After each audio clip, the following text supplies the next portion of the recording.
Hey everybody, this is Dustin, your RV specialist.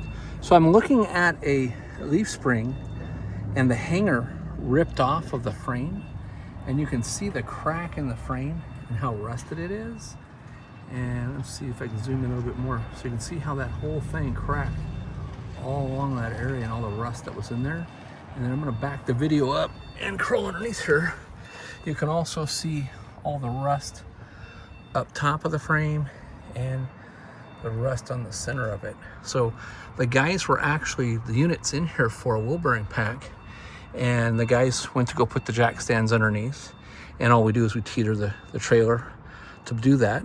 And so when they were teetering it, they heard bang and scared the bejesus out of him as he was getting ready to slide this jack underneath. It just literally ripped loose.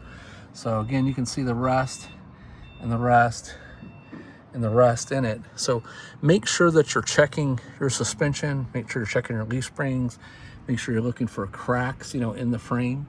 Also too, I'm gonna grab this and show you. You can see how much movement, whether it be up and down and side to side, right? So that bushing that's in there, and it's just, a bronze bushing or a nylon bushing, those bushings that are in there, that wore out. And it was probably sitting there chattering and banging every time they were going up and down the road. But that could have been what caused that. So just because you have wet bolts on these systems doesn't mean that you can neglect the bushings. There's still bronze bushings that need to get replaced.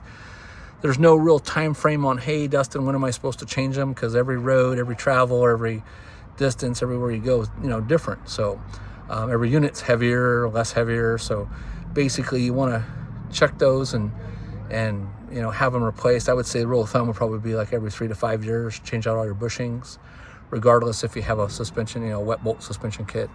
And then of course, check your springs too. Again, this is, you can hear how much play that had and how much up and down. And this is typically, that's spun around that direction and hung up. So, all right, well, thanks so much for watching, and we'll talk to you soon. Dustin, RV Specialist.